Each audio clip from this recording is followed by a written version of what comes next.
You can spend your whole life avoiding toxic people, and still, somehow, they'll find a way into your circle.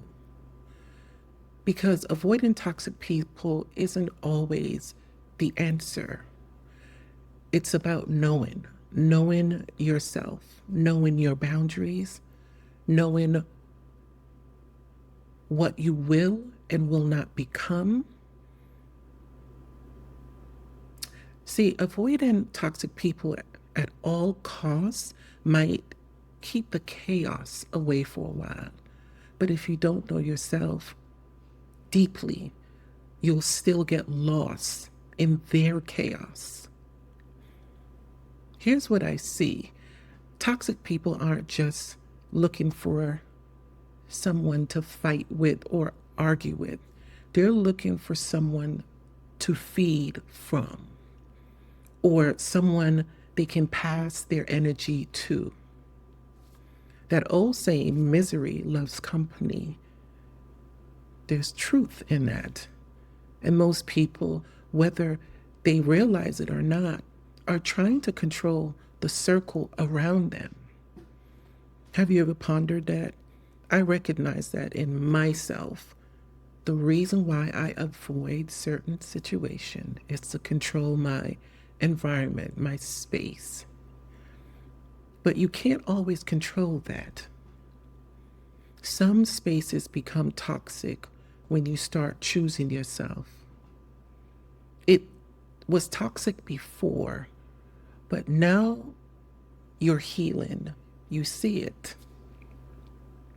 Because some of those spaces that were familiar, as you begin to heal, they will no longer be able to hold your truth because your energy changes. I recognize some things about toxic energy.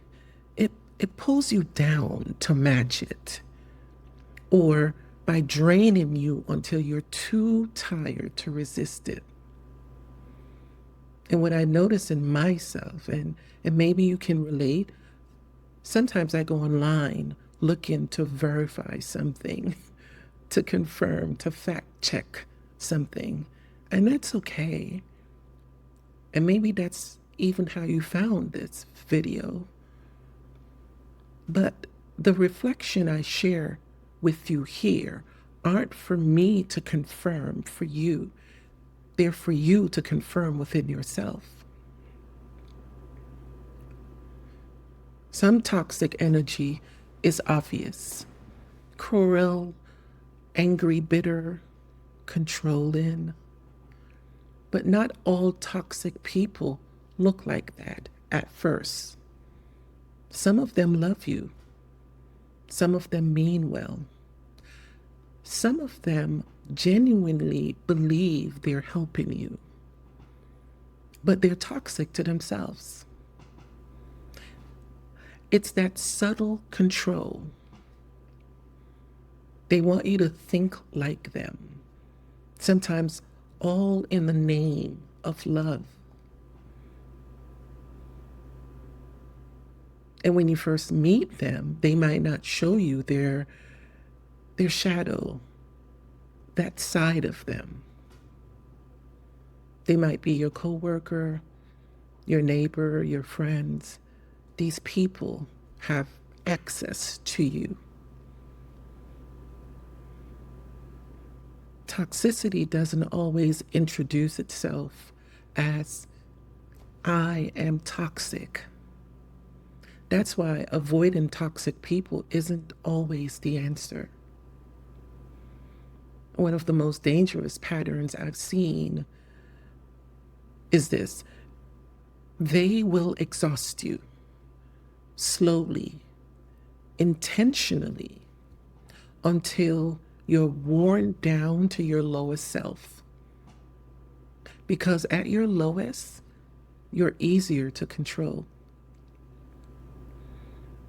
Toxic energy will always try to pull you away from yourself, because the moment you forget who you are, it can control you. And once you start matching their energy, you don't just deal with the toxic energy, you become it. You now host it, if that makes sense. So don't feed it, don't become it. Avoidance is one layer of protecting your atmosphere. Some people say protecting your energy, but it feels more like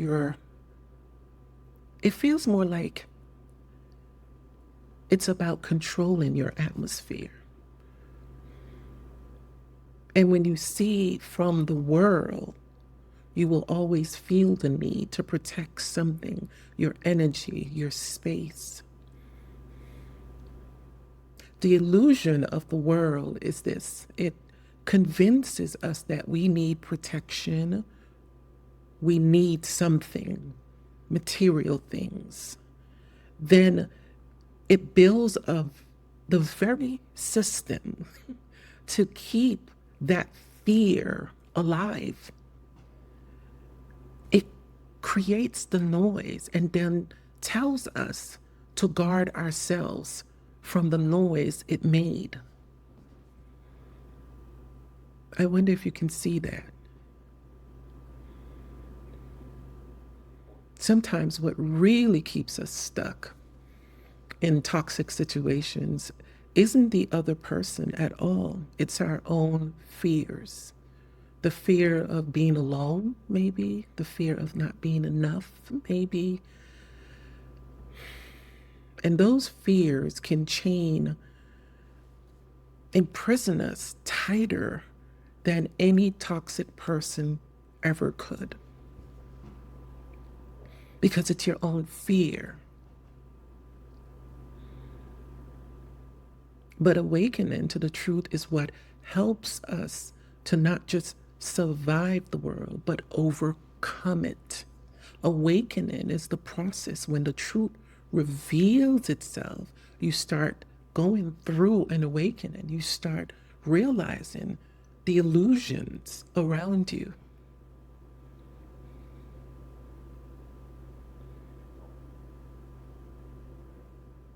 When you awaken, you stop being just a person in their world.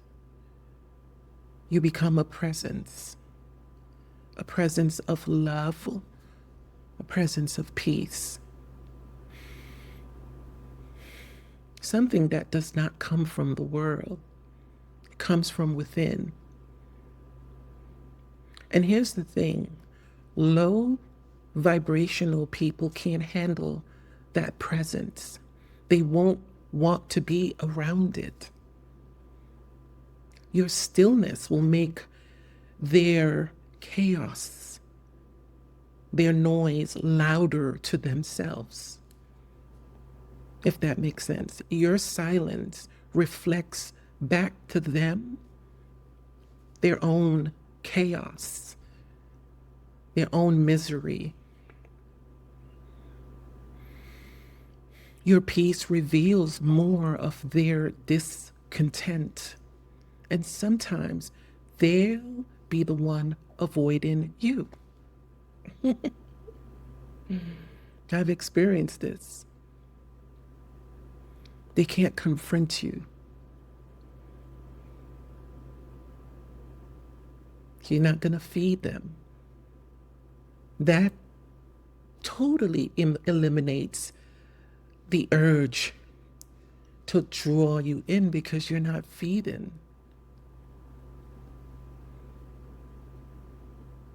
Someone can become so toxic that they need to feed off people's energy. Can you see this? Have you ever noticed when you begin to heal, as the inner transformation begins, it changes everything around you? Friends, family, your whole life. The fear of toxic people only exists when you're in tune with the world and not your higher self. So people will do things to protect themselves. It's happening right in front of our eyes.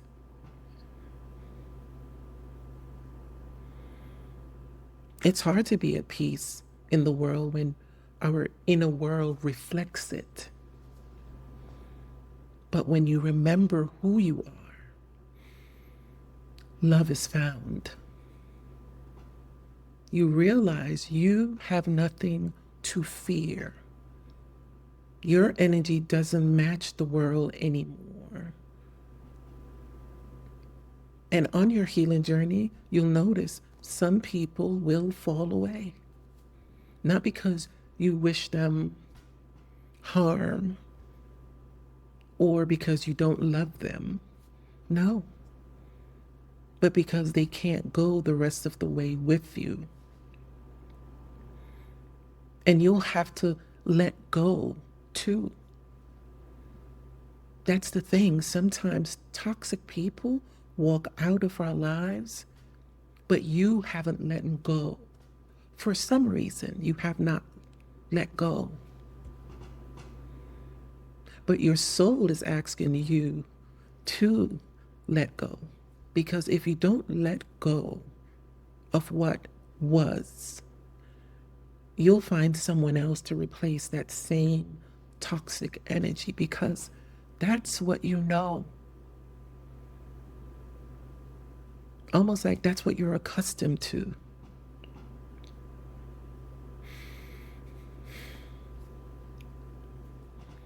Love isn't something you earn. Let me say that again. Love isn't something you earn.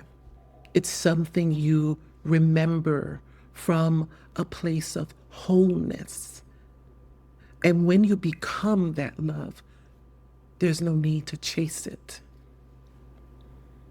And in that space, toxic energy has two choices.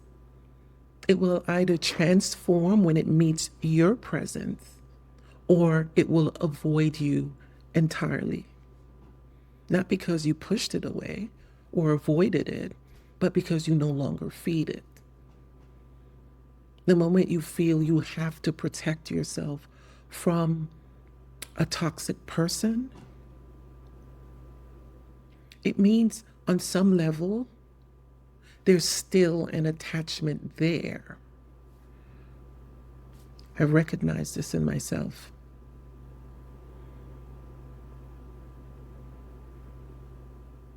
This is why sometimes some people find themselves not being able to let go of a toxic situation. You know it's toxic, but you still hold on.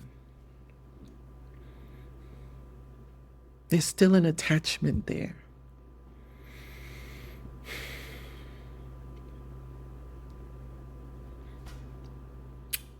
The ultimate way,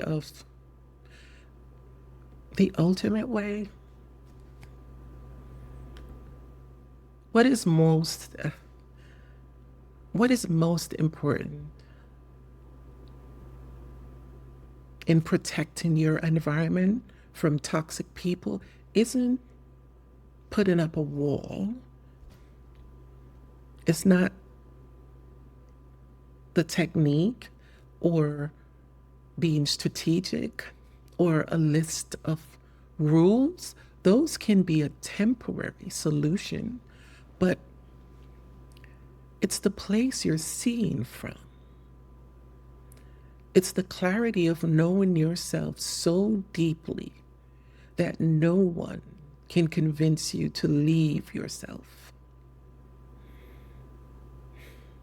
You go from being just a person to being a presence. Your consciousness rises.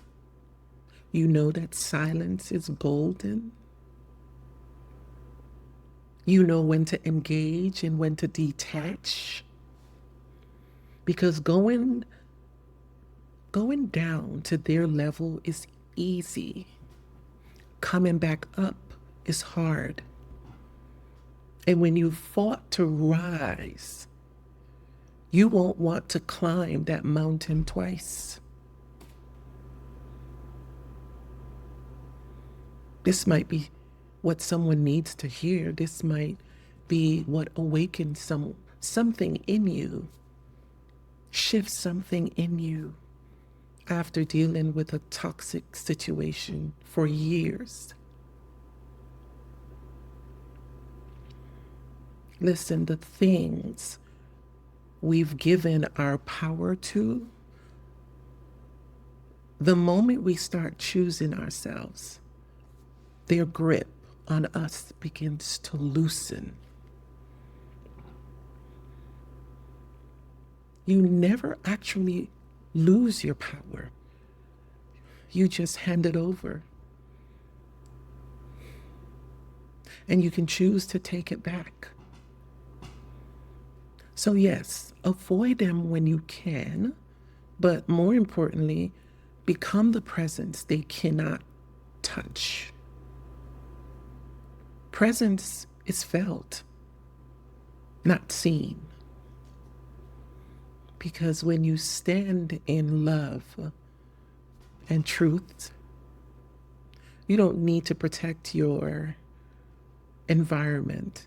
You shift the entire space around you. Real peace is still.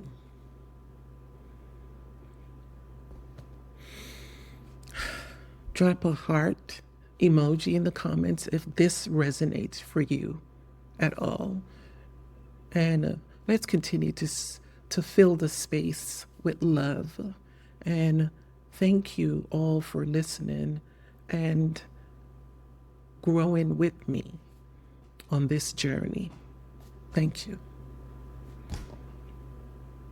Thank you for sitting with me.